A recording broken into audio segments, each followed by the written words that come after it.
బులెటిన్లో breaking news చూస్తున్నాం. రాష్ట్ర ప్రజలు ముఖ్యంగా యువత బంగారు భవిష్యత్తును దృష్టిలో ఉంచుకునే చంద్రబాబు నాయకత్వంలో కూటమి ప్రభుత్వం రావాలని తాను ఎంతో కష్టపడ్డానని ఉప ముఖ్యమంత్రి పవన్ కళ్యాణ్ వ్యాఖ్యానించారు. గత పాలనలో రాష్ట్రం ఎదుర్కొన్న ఇబ్బందుల నుంచి విముక్తి పొంది అభివృద్ధి పదంలో పయనమవ్వాలంటే అనుభవజ్ఞుడైన నాయకుడు అవసరం ఉందని తాను నమ్మానని తెలిపారు.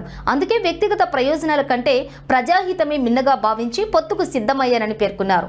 ఇప్పుడు ఏర్పడిన ఈ కూటమి ప్రభుత్వం ప్రజలకు సుపరిపాలన అందిస్తుందని, యువతకు ఉపాధి అవకాశాలు కల్పిస్తూ రాష్ట్ర ప్రగతికి బాటలు వేస్తుందని పవన్ కళ్యాణ్ ధీమా వ్యక్తం చేశారు. 100 మంది దాదాపు 4 లక్షల పైచిలుకు ఈ విధంగా ఒక పండగ వాతావరణం జరుపుకుంటున్నామంటే దానికి మూల కారకులు గౌరవ ముఖ్యమంత్రి శ్రీ నారా చంద్రబాబు నాయుడు గారు. నేను మనస్ఫూర్తిగా వారికి కూటమి ప్రభుత్వం రావాలి అని ఎందుకు ఇంత తపన పడ్డాను అంటే, మీ బంగారు భవిష్యత్తు పాడవకూడదు.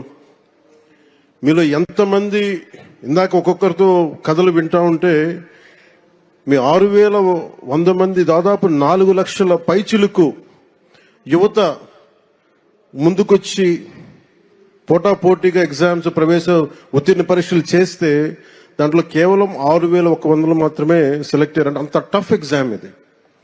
ఒక్కొక్కరు post graduation, BSc chemistry, MSc, MA, BSc computer science ఇవన్నీ చదువుకుని ఇంత చదువుకున్న వ్యక్తులు ఒక సమాజానికి రక్షణ ఇచ్చే ఒక కానిస్టేబుల్ ఉద్యోగానికి వచ్చినందుకు మీ అందరికీ పేరు పేరున హృదయపూర్వక ధన్యవాదాలు తెలుపుకుంటా ఉన్నాను.